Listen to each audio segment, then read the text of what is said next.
एक मैं आपको सर एक स्टैट्स बताता हूँ। अभी जब कोविड-19 हुआ तो जो हमारी गवर्नमेंट की रेगुलेटरी बॉडीज हैं उन्होंने ये देखा कि 2020 से लेके 2021 के बीच में जो क्राइम अगेंस्ट वुमेन है उसमें 10 से लेके 15% का इजाफा हुआ है। इसको ऐसे भी देखा जा रहा है कि एक तो पहले ही देश में एक इतना बड़ा पेंडेमिक चल रहा है, ऊपर से जब लोग घर से बाहर नहीं निकल पा रहे हैं उस टाइम पर फीमेल के साथ वायलेंस का बढ़ना, तो ये डबल पेंडेमिक जो है ये क्यों हो रहा है ऐसा? मतलब ऐसा क्या हुआ कि कोविड-19 के आने के बाद फीमेल के साथ जो वायलेंस हो रहा है, the crime against women has increased to about 10 to 15%। Sir मैंने आपको बताया ना कि जो फीमेल्स का है, जैसे मैंने एग्जांपल देता हूँ, वैसे जैसे एक लड़की की शादी हुई, वो अपने मैट्रिमोनी हाउस ले गई, तो शादी में पहले दिन ही उसके जो ज्वेलरी होती है, जो उसको सामान मिला होता है कैश वगैरह, वो सब उसके जो मैट्रिमोनी हाउस वाले होते हैं वो पहले ही ले लेते हैं। उसे क्या कहते हैं, यहाँ पे चोर बहुत है, कोई निकाल लेगा, कोई कुछ कर लेगा, हम तेरा संभाल के रख लेंगे। तो इन द गुड फेथ वो लड़की सारा सामान उनको दे देती है, उसको पता कुछ नहीं है कि मेरे साथ क्या प्लानिंग हो रही है। दे दिया ना उसने। अगर मैं आपके घर में आया, आपने कहा जी अगर आपके पास कोई ज्वेलरी वगैरह कुछ जेब में पॉकेट में कुछ दे दो, हम संभाल के रख लेते, जब आप जाओगे तो हम आपको वापस दे कर देंगे। मैंने तो गुड फेथ में आपको दे दिया। अब आपकी प्लानिंग क्या है, आप क्या प्लांटेड कर रहे हो, मुझे तो उसकी नॉलेज नहीं है। मोस्टली 90% घरों में यही है जी। सर कोविड-19 में बट ये बड़ा क्यों, ऐसा क्या हुआ उन दिनों के अंदर कि violence सर ये बढ़ा? क्या हो कि ये तो रोज का बढ़ ही रहा है। ये तो वैसे ही आपको एक सर्वे करके दिखा दिया कि कोविड में हुई तो रोज की कहानी हो रही है जी। कोविड का इससे कोई रिलेशन नहीं है जी, तो रोज का ही बढ़ रहा है कहानी जी है। मतलब डेटा है बट ज़रूरी नहीं कि उससे रिलेट कर सकें उस डेटा को हम। हाँ जी, ये तो रोज ही कहानी चल रही है। वो आज हर थर्ड या फोर्थ फीमेल जो है वो डोमेस्टिक वायलेंस का शिकार है। इसी के साथ सर एक अगेन मैं रिपोर्ट से ही कोट करूंगा, जो नेशनल फैमिली हेल्थ सर्वे की जो 2019 से 21 के बीच में जो रिपोर्ट आई, उसमें ये भी देखा गया कि जो ये हिंसा हो रही है फीमेल के साथ, इसका सीधा रिलेशन है कि उस घर में उन मैरिड कपल्स के कितने चिल्ड्रन हैं, और सबसे ज़्यादा ये इम्पैक्ट करता है फीमेल के साथ वायलेंस को कि वो चिल्ड्रन में से कितनी फीमेल चाइल्ड है। तो ये क्या है कि मतलब अगर घर में बेटियां ज़्यादा हैं तो वायलेंस ज़्यादा हो रहा है, या इसके पीछे कोई ऐसा कारण है जो मेल्स की मानसिक स्थिति को प्रभाव करता है, या फिर इन लॉज की पूरी मानसिक स्थिति को प्रभाव करता है? ऐसा ऐसा हो क्यों रहा है बेसिकली, मतलब इसका इम्पैक्ट आ क्यों रहा है कि फीमेल अगर चाइल्ड ज़्यादा है घर में तो वायलेंस का बढ़ना ज़्यादा है? सर ऐसा कुछ नहीं है, ऐसा कुछ नहीं है। हम लोगों ने अपनी जो मानसिक स्थिति है वो अपनी सही नहीं बना रखी। बस हमने केवल जो फीमेल जो शादी होकर आती है, हमने उसे केवल एक काम करने वाली बाई बना रखा है बस। इससे ज़्यादा उसको कोई रेस्पेक्ट देने को तैयार नहीं है। आधा 1-2% लेके चलो जहाँ पे उसकी एक रेस्पेक्ट है, बाकी 95% घरों में उसको केवल एक काम करने वाली बाई बना रखा है कि सुबह वो नौकरी पे जाएगी, सबसे पहले सुबह घर की सफाई करेगी, नाश्ता बनाएगी सबके लिए, फिर नौकरी पे जाएगी, नौकरी से वापस आएगी, फिर काम में लग जाएगी जी। मैंने आपको बताया ना, जो एक महिला होती है, फीमेल होती है, वो 24 घंटे की नौकर है। सर ये भी मुझे ऐसा लगता है कि मतलब जो ये अब आया तो है सामने, तो ये भी हो सकता है कि जो मेल की जो ऑर्थोडॉक्स थिंकिंग है जो चली आ रही है प्रिविलेंस सोसाइटी के अंदर, कि अगर हमारे घर में कोई फीमेल चाइल्ड ज़्यादा है तो उसके ऊपर रिस्पॉन्सिबिलिटीज़ ज़्यादा हैं, और इस वजह से वो एंग्शियस होकर या फिर एंग्री होकर, या हम कोई भी फॉर्म ऑफ मेंटल एग्नी कह सकते हैं, कि उसकी वजह से he is more inclined towards showing his frustration to the female in the family. क्या होता है, आपने एक चीज़ देखी होगी, हमेशा हार्ट अटैक जो होते हैं, जितनी बीमारियां होती हैं, जितने अस्पतालों में मरीज देखोगे, वो आदमी के होते हैं, फीमेल को क्यों नहीं होता? आप बताइए सर। इसका तो जवाब सर आप बताइए सर, क्यों ऐसा? फीमेल में सहने की शक्ति होती है हर चीज़ की, वो हर चीज़ को सहती रहती है, चलती रहती है। जब भी किसी फीमेल को हमारी सोसाइटी में एक माँ का दर्जा दिया गया है, because her capability is way beyond. मैंने आपको बताया ना, ये जितने मीडिया वगैरह में सब कुछ देते रहते हैं, हम ये कर रहे हैं, मुझे आज तक उसका 1% रिजल्ट दिखाई नहीं दिया। अभी जैसे मैंने आपको बताया कि हमारे जो देश के प्रधानमंत्री बहुत कार्य कर रहे हैं। मेरे हिसाब से अगर दिन में 24 घंटे होते हैं तो वो 48 घंटे काम करते हैं। कई जने कहते हैं कि हमारे देश के पीएम वहाँ घूमने जा रहे हैं, यहाँ जा रहे हैं। आज आप देखिए, अगर आप अमेरिका जाते हैं, अमेरिका की फ्लाइट कितने घंटे की है? सर वही 14 घंटे की मिनिमम। नो 36 से 40 घंटे की कम से कम। प्रधानमंत्री गए 2-3 दिन में आ गए, तो कहाँ घूमे जी? वो देश के लिए अच्छा काम करें। मैंने आपको क्या बताया कि हमारे देश के ऐसे प्रधानमंत्री हैं जो दिन में 24 घंटे होते हैं लेकिन 48 घंटे काम करते हैं, लेकिन आगे वो एग्जीक्यूशन नहीं हो रहा। प्रधानमंत्री भी कितना काम करेंगे? इसके लिए क्या है कि हर देश, हमारे देश के जो नागरिक है, सबको जागरूक होना पड़ेगा इसके लिए। तो मेन अवेयरनेस में तो सर कमी है ही। एक चीज़ मैं आपको और बताता हूँ कि आपने सुना होगा सखी सेंटर के बारे में। हाँ जी। जिसे कहते हैं वन स्टॉप सोल्यूशन। तो गवर्नमेंट ने ये एक इनिशिएटिव निकाला था, आई थिंक 2015 में, सखी सेंटर का, जहाँ पर वुमेन्स को specifically the women's who are being threatened या फिर जिनके साथ वायलेंस हो रहा है, उनको इमोशनल, लीगल, मेडिकल हर तरीके का सपोर्ट दिया जाएगा। लेकिन ये देखा गया रिपोर्ट्स के अंदर, और ये रिपोर्ट्स गवर्नमेंट अथॉरिटीज़ की हैं, कि जो टोटल नंबर ऑफ केसेस दर्ज हुए हैं वर्सेस कितनी फीमेल्स ने उन सखी सेंटर्स का फ़ायदा उठाया है, उसमें पहले तो कमी देखी गई है। तो ये अवेयरनेस की कमी क्यों है? मतलब जब जैसे जैसे मैं एग्जांपल बताता हूँ आपको, आजकल आपने देखा होगा कि जब हम फ़ोन पे बात करते हैं तो श्री अमिताभ बच्चन जी की आवाज़ निकलती है डिजिटल फ्रॉड को लेते हुए, क्योंकि डिजिटल फ्रॉड भारत में एक बहुत बड़ा मुद्दा बन चुका है और इससे भारत की पूरी इकोनॉमी को इम्पैक्ट भी हो रहा है। लेकिन जब हम बात करते हैं क्राइम अगेंस्ट वुमेन, तो वो भी कोई छोटा मुद्दा नहीं है सर, क्योंकि वुमेन्स का जो रेशियो है अभी करंट पॉपुलेशन के अंदर, इट्स सच अ ह्यूज। तो ऐसे इनिशिएटिव जो फ़ोन पे अवेयरनेस के हैं, वो फीमेल्स के लिए क्यों नहीं लिए जाते सर? साहब, मैंने आपको अभी थोड़ी देर में बताया कि हमारे देश के प्रधानमंत्री जी बहुत कार्य कर रहे हैं, महिलाओं के लिए बहुत स्कीम लेके आ रहे हैं, लेकिन उन स्कीमों को जो एग्जीक्यूशन करने वाले जो अफसर हैं वो उसको कंप्लाई नहीं करते। उनके खिलाफ अगर आप कंप्लेंट करो, कोई सुनवाई नहीं होती। आपने जैसा भी बताया, महिलाओं के लिए जो सखी बनाया गया है, यहाँ पे कोई सुनवाई नहीं इनकी जी। मुझे एक ऑफिसर आके कहते कि मैंने ये सुनवाई करी है, मेरे सामने आके बैठ के कहते जी, मैं सर इस फील्ड पे 30 साल से काम कर रहा हूँ, 30 साल के अंदर मुझे ऐसा नहीं कोई गवर्नमेंट ऑफिसर नहीं लगा जो जिसने ढंग से काम करा हो। मैंने आपको कहता कि लॉ ऐसा होना चाहिए कि 6 मंथ के अंदर फीमेल को रिलीफ मिलना चाहिए। गवर्नमेंट ने लॉ भी बनाया कि लड़की को अगर मेंटेनेंस वगैरह है या कोई चीज़ है वो मिलनी चाहिए, वो मिल ही नहीं पाती टाइम पे। 120 डेज़ का रिलीफ है, उसको मिलना चाहिए। 120 डेज़ में रिलीफ नहीं मिल पाता उसको जी, क्या कहाँ जाएगी जी वो? 60 डेज़ में रिलीफ मिलना चाहिए, 60 डेज़ के करते करते उसको 5 साल हो जाते, रिलीफ ही नहीं मिल पाता।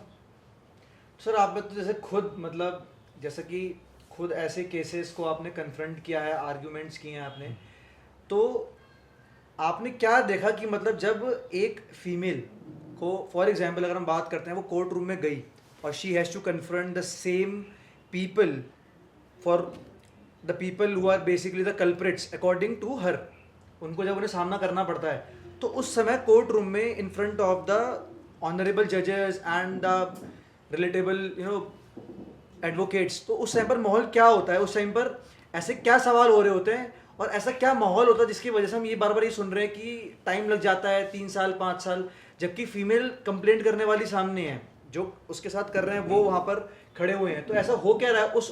मैं उस माहौल को जानना चाहता हूँ, उस कोर्ट रूम के बीच। सर माहौल क्या होता है, फीमेल आखिर तक अपने जो उसके साथ क्रूरल्टी हुई है, जो डोमेस्टिक वायलेंस हुआ है, वो आखिर तक किसी को नहीं बताना चाहती, चुप ही रहती है। वो आखिरी में भी ये चाहती है कि जब उसका इतना हो गया है, फिर वो कहती है कि मुझे अपने हस्बैंड के साथ रहना है। उसके साथ कितना भी अत्याचार होता है, आखिर में वो जज को एक ही बात कहती है जी, मुझे मेरे पति के साथ भेज दो, मैं अपने ससुराल में रहना चाहती हूँ, अपने पति के साथ, अपने बच्चों के साथ रहना चाहती हूँ। आखिरी में उसको ये होता है। पूछता होगा कि आपके साथ इन लोगों ने इतना क्राइम किया है तो आपको अलग होना बेहतर है, या सर फिर सर सबसे बड़ी बात क्या होती है, जैसे आपने कहा अलग होना बेहतर है, वो अलग होके कहाँ जाएगी जी? अलग होके कहाँ जाएगी? ये प्रॉब्लम है। मतलब वही कि उसके पास रिसोर्सेज नहीं है अपनी लाइफ को मेन क्वेश्चन क्या है कि रिसोर्सेज उसके पास नहीं है बिल्कुल जी। तो ये एक बहुत बड़ा प्रॉब्लम है कि मतलब लड़ाई करे तो कर भी किससे रहा है? किससे कर रहे? सबसे बड़ी चीज़ ये सर। और अपनों से अगर दूर जाना है तो खुद को, फिर वही इंडिया में प्रॉब्लम की। सर मैंने क्या बताया कि अगर किसी हस्बैंड और वाइफ का डिस्प्यूट कोई चल रहा है, फैमिली डिस्प्यूट, आखिरी में फीमेल का एक ही आंसर होता है, मुझे मेरे पति के साथ भेज दो, मैं इसके साथ रहना चाहती हूँ। तो क्या सर जो ये वॉयलेंस अगर हम बात करें, इससे रिलेटेड कोई ऐसा प्रोमिनेंट सेक्शन है इंडियन के लॉज के अंदर जो ये हेल्प करे फीमेल को डायरेक्टली, जैसा बताया फास्ट ट्रैक करने में केस को या स्पीडी ट्रायल दिलवाने के लिए, कोई ऐसा है प्रोमिनेंट सेक्शन इसके बारे में बता सकते हैं हमें? सर उसके लिए क्या है कि हम तो केवल हायर अथॉरिटी से, honourable supreme court of India, high court, माननीय प्रधानमंत्री जी, राष्ट्रपति जी, हम उनसे एक निवेदन कर सकते हैं कि किसी भी कोई फीमेल है, कोई भी केस आ जाए, फिजिकल वायलेंस, सेक्सुअल वायलेंस या अनदर वायलेंस का, तो 6 मंथ में उसका रिजल्ट आना चाहिए बस। अगर जिस दिन लॉ बन गया कि 6 मंथ में जुडिशियल ऑफिसर उसका जजमेंट दे देगा, सर हिंदुस्तान से डोमेस्टिक वायलेंस एक्ट ही खत्म हो जाएगा। सर बट वो तो नए लॉ की बात हुई ना, मैं कह रहा हूँ कि अभी क्या कोई 498, सर, मैंने जो सुना है कि 498 कोई सेक्शन है। सर आपके पास ये जो 498 406 सेक्शन थे, उसमें टाइम बहुत लगता था, 10 साल 15 साल बहुत टाइम लगता था उसको प्रूव करने में, तो उसके लिए ही ये डोमेस्टिक वायलेंस एक्ट आया था। अच्छा, ये अलग एक्ट है डोमेस्टिक वायलेंस हाँ, एक्ट? वो इसी का एक पार्ट है कि 490 में टाइम लगता है, इसलिए डोमेस्टिक वायलेंस एक्ट लॉ आना चाहिए। आ तो गया, लेकिन वही बात है, इसको चलते चलते ऐसा होता है, किसी भी मेरे हिसाब से जो मैंने अपने केसेस देखे हैं, किसी भी फीमेल को 10 साल से पहले कोई रिलीफ नहीं मिल पाता जी। And that's such a crucial period, इतना लंबा पीरियड कि उसके खुद के थॉट्स, उसकी खुद की जो उम्मीदें हैं वो सब बदल जाती हैं। सब खत्म हो जाती है जी वो। तो मतलब समस्या जो है जैसे बहुत ज़्यादा गंभीर है। जैसे मैंने आपको बताया, जब हमारा देश आज़ाद नहीं हुआ था, जो हमारे आज़ादी के दीवाने थे वो जेल चले आते थे लेकिन झुकते नहीं थे। वो कहते थे मैं फांसी चढ़ा दो, हम झुकेंगे नहीं। तो मैंने आपको बताया कि ऐसा लॉ आना चाहिए कि 6 मंथ के अंदर फीमेल्स को रिलीफ मिलना चाहिए। जिस दिन ये लॉ आ गया उस दिन डोमेस्टिक वायलेंस एक्ट खत्म ही हो जाएगा जी। हर आदमी डरना शुरू कर देगा कि अगर आज मैंने कुछ कर दिया, अगर मेरी वाइफ या मेरी रिलेटिव जो फीमेल्स अगर वो कोर्ट चली गई तो 6 महीने बाद मेरा क्या अंजाम होगा पता चल जाएगा मुझे जी।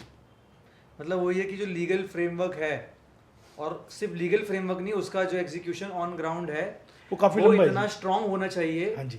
कि और उसकी अवेयरनेस, सबसे पहले तो हम बात करें, अवेयरनेस होनी चाहिए to the person who is complaining which is the female, and जो कल्प्रिट्स हैं उनको सजा का इतना अवेयरनेस होना चाहिए कि एक्शन इतना सो स्विफ्ट, इतना फास्ट है कि it should not happen in the first place. अब हमारे कई फीमेल्स आती हैं जिनके पास पैसा भी नहीं होता, कुछ नहीं होता, फिर भी हम उनकी हेल्प करते हैं कि अपना घर चलाती रहे अपनी पर्सनल से जी।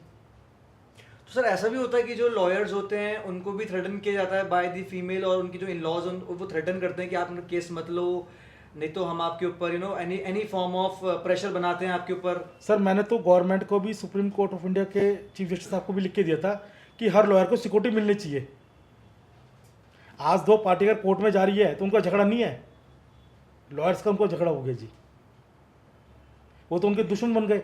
आज जितने भी हमारे देश के लॉयर्स हैं वो सब बारूद के ढेर पे खड़े हैं जी। आज कौन उन पर आक्रमण कर दे, कौन उनको मार दे, ये भी नहीं पता चलेगा कि कौन से केस में क्या हुआ था जी। क्योंकि हर लॉयर क्या करता है कि अपने क्लाइंट के लिए जी जान मेहनत करता है, फीमेल के लिए।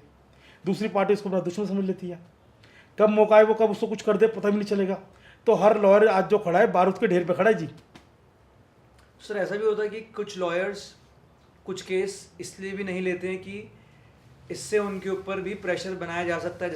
जैसे मैंने आपको बताया कि चाहे वो सेक्सुअल वायलेंस हो, चाहे डोमेस्टिक वायलेंस हो, या एनी अदर ऑफ केसेस हो, तो इससे कई लॉयर कतराते भी होंगे, जिसकी वजह से कई लोगों को राइट सेट ऑफ, या हम कह सकते हैं कि जो अच्छे लॉयर्स हैं उन तक वो पहुंच भी नहीं पाते। सर मैंने आपको बताया कि आज हमारा जो देश चल रहा है ना वो लॉयर्स पे चल रहा है। बस सरकारी डिपार्टमेंट से टक्कर लेने के लिए एक लॉयर ही एक ऐसी कौम है जो टक्कर ले रही है हर चीज़ से, जबकि उनको अपनी जान अपनी जोखिम में डाल रहे हैं।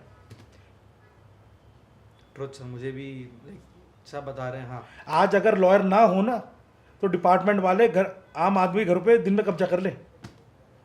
सर वो तो है ही, हमारे एक लॉयर्स कम्युनिटी है जो हर चीज़ को बचा के चल रही है जी। नहीं बिल्कुल सर, हमारी जो हमारा पूरा बना है सिस्टम, फेडरल सिस्टम बना हुआ है, फेडरलिज्म की, we have the courts.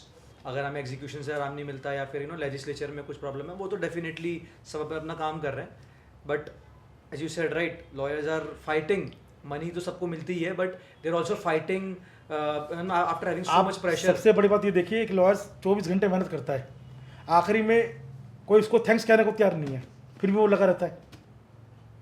Right, वो इंडियन मेंटालिटी है कि हमने उनको पैसा दे दिया तो उन्होंने अपना काम कर लिया। नहीं, पैसे भी नहीं होते, हर क्लाइंट पैसे भी नहीं दे पाता, फिर भी लॉयर लगा रहता है जी, देश के लिए, जनहित के लिए, क्योंकि जो लॉयर होता है वो एक समाज में एक पढ़ा लिखा आदमी है, पढ़ा लिखा है, राइट, बिल्कुल। जिसको हर चीज़ का पता है। डेफिनेटली सर, कोर्ट्स में तो इट्स अ फाइट बिटवीन तो मैंने तो कई बार गवर्नमेंट को लिख के दिया है कि हर लॉयर को कम से कम 1 या 2 सिक्योरिटी गार्ड मिलने चाहिए। सर क्योंकि कोई आया वो- जब आपके पास कुछ सरकार सर ने- सबसे बड़ी कहानी यही तो कहानी, जवाब नहीं आता। आज अगर सरकार के विभाग के अधिकारी अगर जवाब देना हर चीज़ का शुरू कर दें, आज अगर गवर्नमेंट एक रूल बना दे कि अगर एक आम आदमी को चिट्ठी कहीं लिख के दे रहा है, उसका जवाब आना चाहिए उसके पास 7 डेज के अंदर। ये जितना करप्शन है, जितना भी मिसयूज ऑफ प्रोसेस लॉ है, सारा खत्म हो जाएगा जी।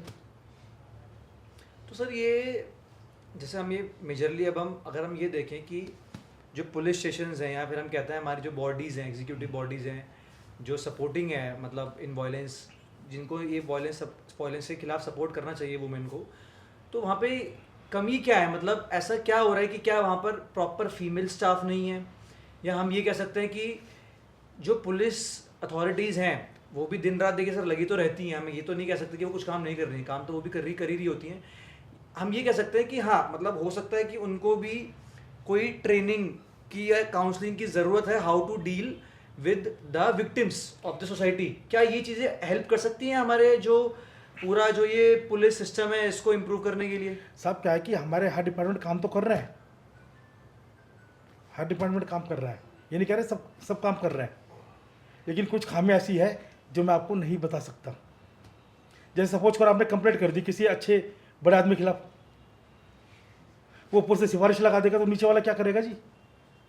उसको तो अपनी नौकरी बचानी है। बड़े ऑफिसर की बात नीचे वाला तो टाल नहीं सकता। आपने आज तक आम पब्लिक ने अगर कोई थाने में किसी जगह कोई चिट्ठी लिख के दी हो और अगर उसकी सुनवाई हो तो आप मुझे बता दो कोई सुनवाई हुई तो। मुझे तो ऐसा लगता नहीं कहीं भी। किसी भी डिपार्टमेंट को ले लो, मैं पुलिस का नाम नहीं लूंगा बार बार।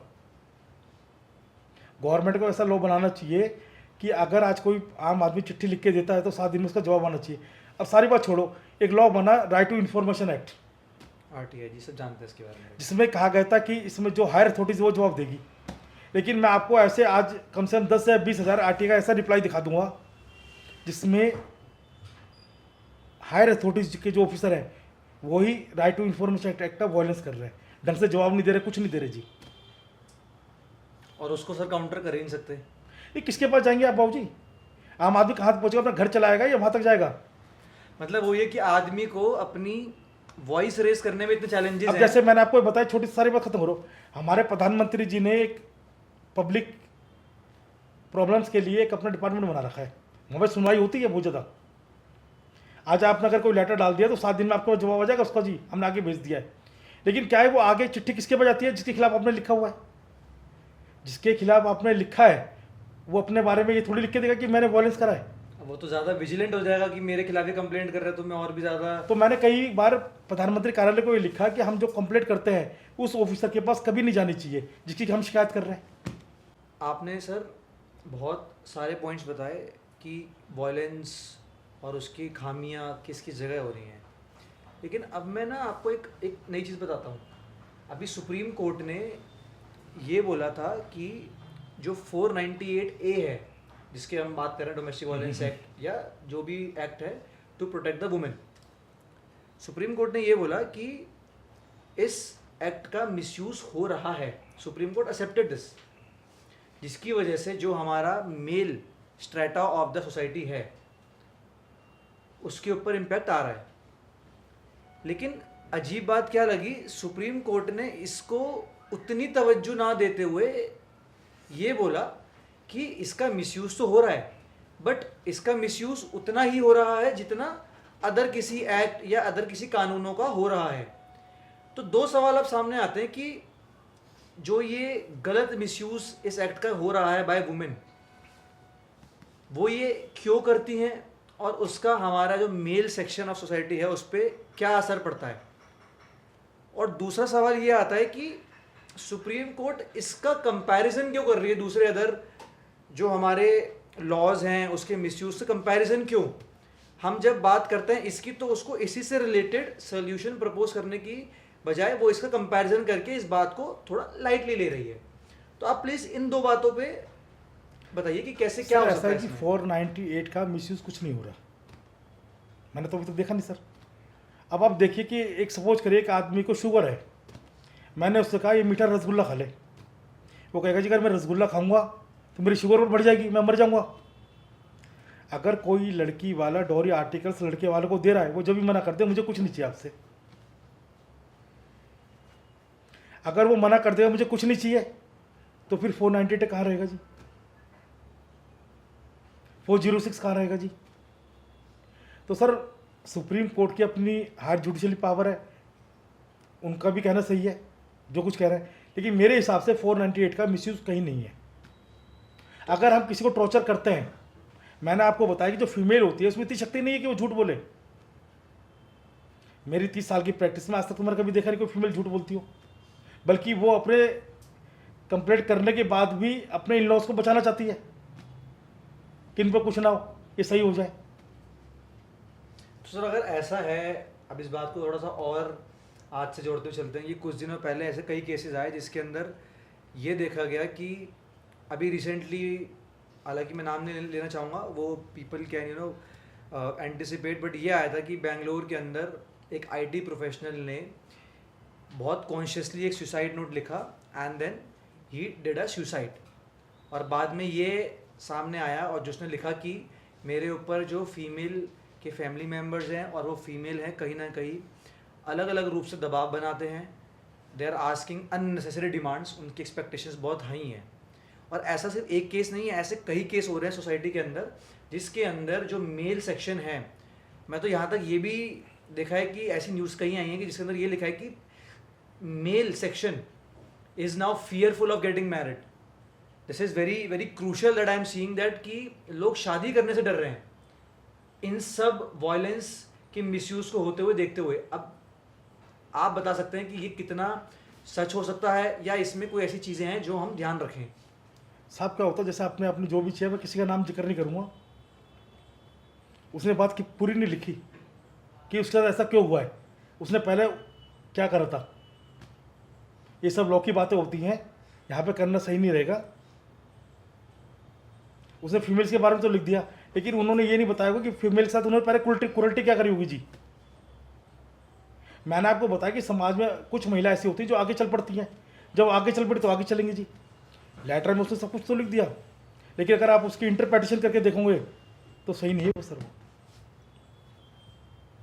लॉ के हर पॉइंट पे इंटरप्रिटेशन है सर।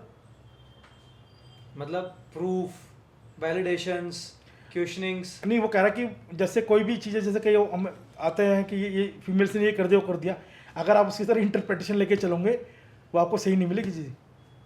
तो मतलब हम सिर्फ एक साइड ऑफ स्टोरी देखकर ये फैसला नहीं कर सकते कि कौन सच्चा है कौन झूठा है। कौन झूठा है जी।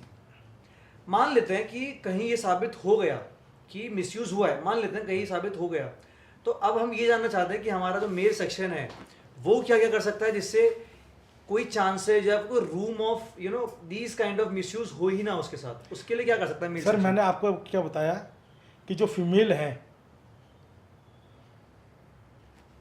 उनका रवैया हमेशा अच्छा रहा है। अब मैं एक एग्जांपल देता हूँ। एक हस्बैंड है, अपनी वाइफ के पाँव पकड़ने मेरे से गलती हो गई, वो एक मिनट में माफ़ कर देगी उसे, चल कोते आगे से मत करियो। अगर फीमेल से छोटा मोटा कोई गलत काम हो गया, अपने हस्बैंड के पाँव पकड़ लेके आगे से नहीं होगा, हस्बैंड उसे कभी माफ़ नहीं करेगा। ऐसा क्यों है जी? है तो दोनों बराबर ही। नहीं सर देखिए, ये तो पर्सनल नहीं और पर्सनली इमोशनल एस्पेक्ट्स हैं आपकी कि बात बिल्कुल सही है, लेकिन जो आप बता रहे हैं ना कि जो फीमेल का मिसयूज प्रोसेस लॉ कहीं नहीं है। नहीं है। इसको ऐसा देखते हैं कि हम कोई, जैसे मान लीजिए आपके पास कभी ऐसा कोई आया हो केस जिसके अंदर कोई मेल बिफोर मैरिज ये कह रहा हो कि मैं अपने आप को कैसे प्रोटेक्ट कर सकता हूँ looking around the situation in the society in today's time. तो अब उस मेल के लिए क्या सर suggestion मेल करेंगे? जो मेल है वो सारी बात बताएगा नहीं कि मैंने क्या करा पहले। नहीं सर, हम ये कह रहे हैं कि शादी करने से पहले ही वो आपसे पूछ रहा है ये। अगर वो शादी करने से पहले पूछ रहा है, अगर उसको अपनी फीमेल्स पे या जिस शादी में डाउट है, शादी ना करे, उसकी शादी कर ले, क्या दिक्कत है? ये एक अलग एस्पेक्ट हो सकता है सर, बट फिर भी सर होता है कि कुछ एस्पेक्ट्स ऐसे होते हैं कि शादी आदमी करता है। मैंने आपको बताया but आदमी कहता है ना कि वो कहते हैं ना कि आदमी हमेशा खुद को प्रोटेक्ट करते हुए चलता मैंने है। आपको बताया ना कि हस्बैंड वाइफ के बीच में कभी रिटर्न एग्रीमेंट नहीं होता, ये सब ओरल एग्रीमेंट होता है, एक दूसरे पर विश्वास रखना पड़ता है। विश्वास के साथ तो शादी होती है। राइट सर, बात तो आपकी सही है। तो मतलब यही है कि हम चाहे मेल हो चाहे फीमेल हो, स्टार्टिंग से ही चेक्स एंड बैलेंसेस करते हुए एक चलें। दूसरे को कॉपरेट करें, सब कुछ करें, सब अच्छा चलेगा। Cooperate अगर हम एक दूसरे को कॉपरेट नहीं करेंगे तो क्या होगा? सर ये भी हो सकता है कि मुझे ऐसा लगता है कि जो अनएजुकेटेड वुमेन हैं उसके साथ वायलेंस के सिनेरियोज ज़्यादा हैं because of her incapability of less empowerment than more educated, और आई वुड रादर से एक ऐसी औरत जो एम्पावर्ड है, like she has the job और रिसोर्सेज इन हैंड। क्या ये भी फ़र्क आता है एजुकेशन और अनएजुकेटेड रिलेटेड वायलेंसेस में? सर जो एजुकेटेड फीमेल्स है उनके साथ ज़्यादा वायलेंस है।